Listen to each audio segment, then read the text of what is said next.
Hello and welcome to my channel.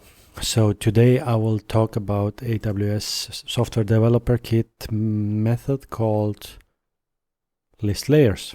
What it does, it is listing for the region all the layers that you have published in AWS Lambda under that region.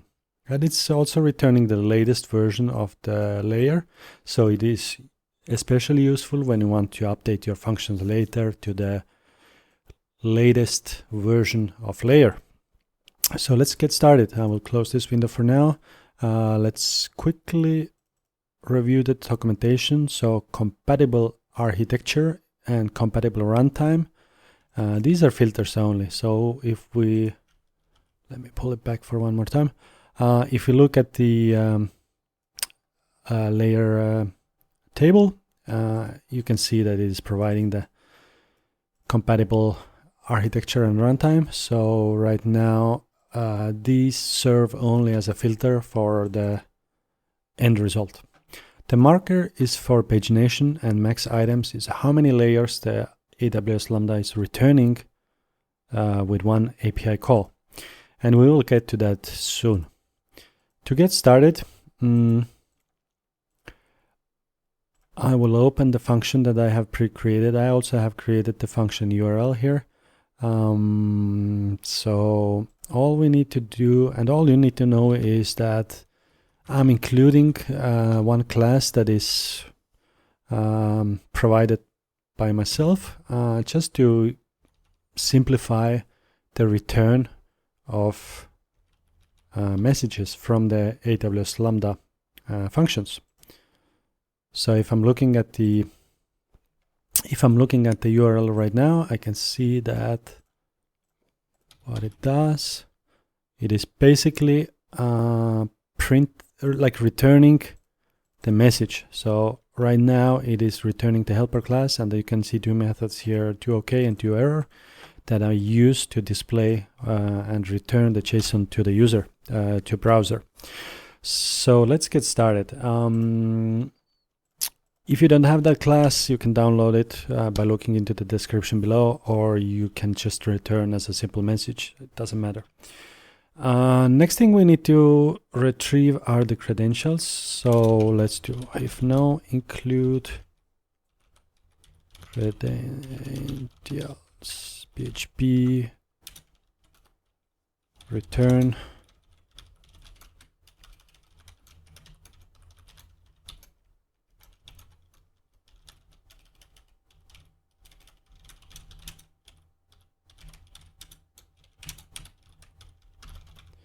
Okay, next thing, we need to establish the class and connection to AWS Lambda client.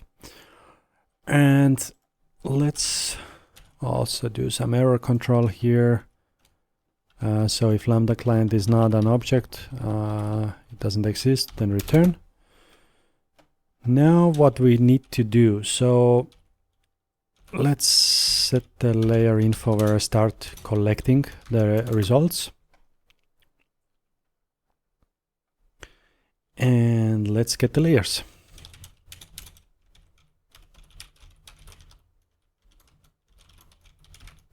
ListLayers to array. And let's set first the empty array.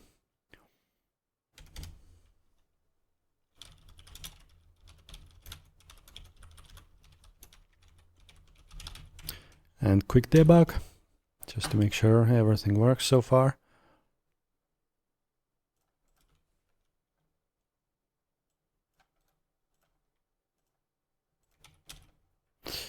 Perfect, so we get the results. I'm seeing all the layers here. So now let's loop through the layers.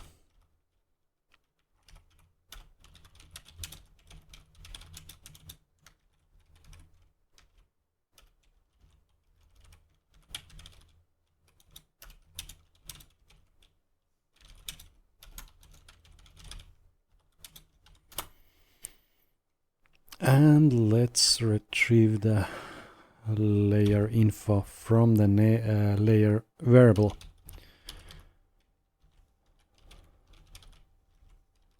What was it again? So layers, layer name.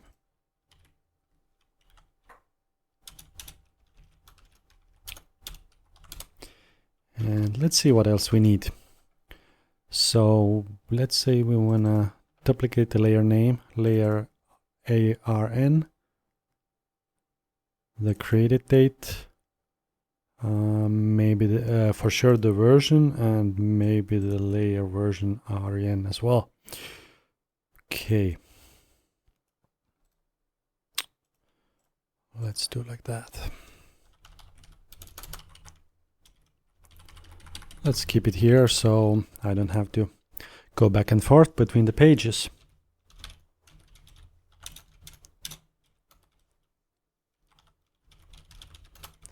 I will modify it later.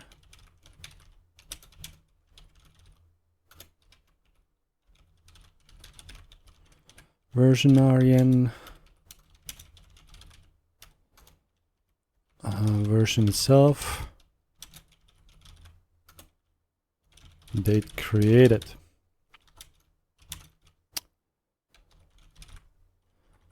Okay, so created date. Let's do this one first. Layer name.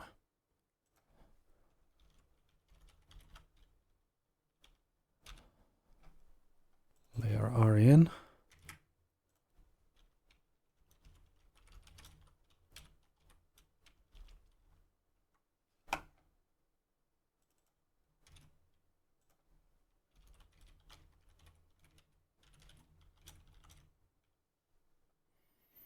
Created date.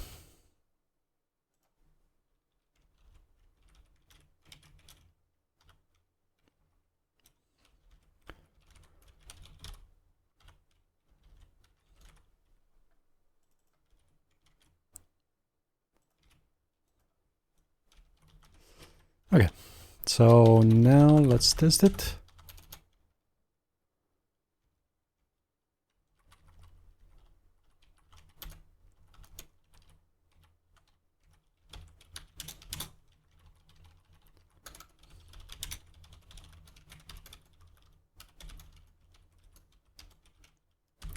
And let's see if we got it all right.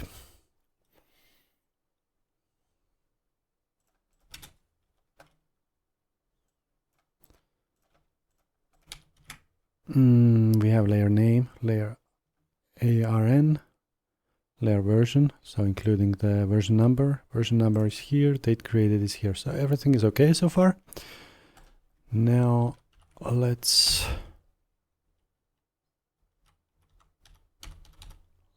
return the result.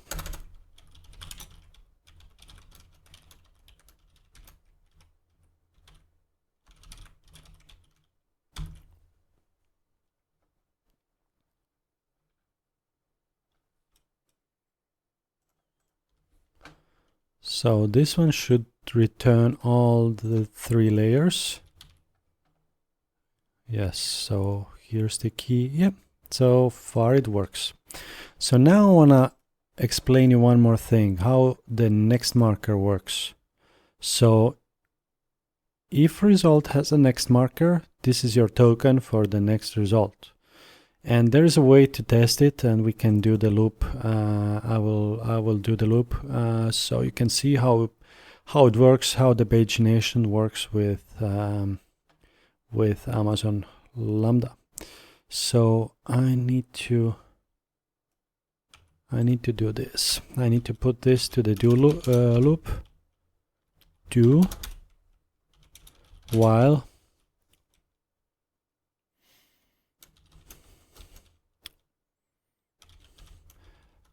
the layers,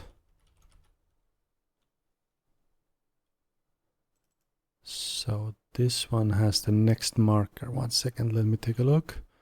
Yeah, next marker has is under layers.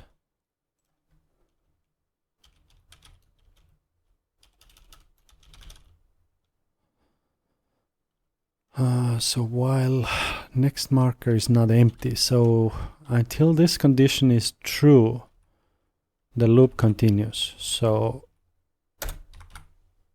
let's make sure we are not making a mistake here.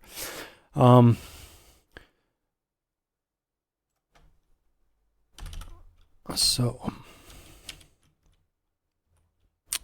I will add a new parameter here, or new variable here called let's say call params.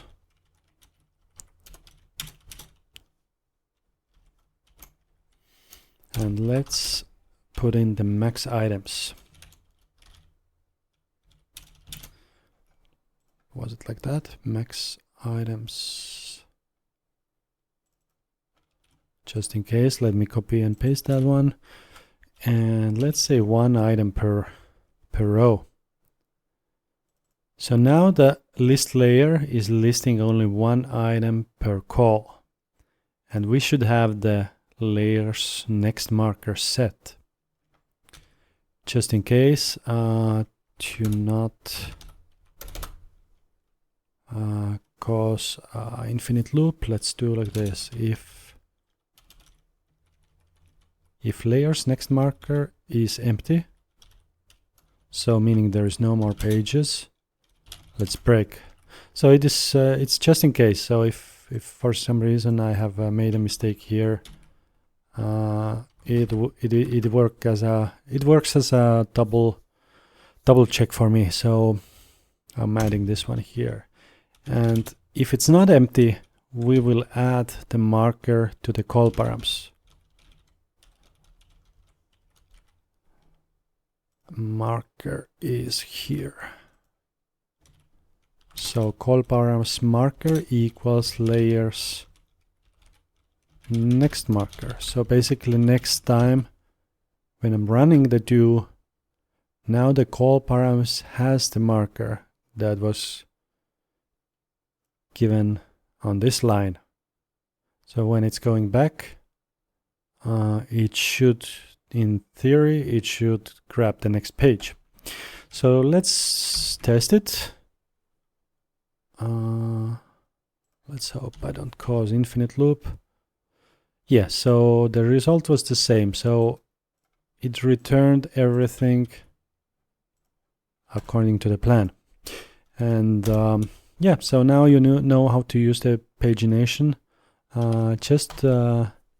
Just quickly, let me show you how the marker looks like.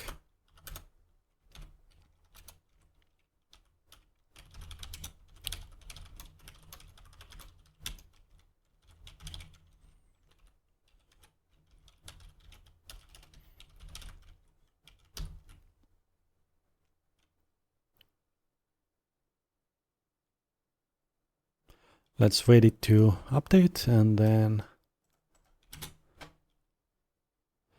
boom. So here's your marker. So yeah, it's encrypted and Amazon knows what to do with it. Anyway, if you encounter anything like that, you know it's a next page token for you to use, and it works with the other functions in AWS as well. So let's now change it back. And one more thing before we can call the function live. Let's do max layers per fetch. And let's define it here.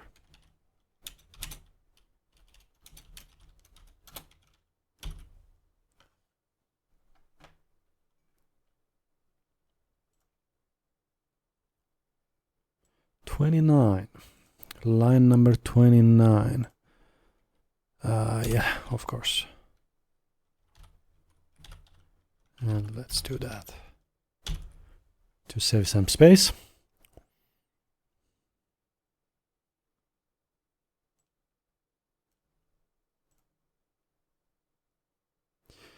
And there we go. That was today's tutorial. As you can see, result is successfully returned, and So I'm signing up for today. Thanks for watching, and sign up for my channel. Thanks.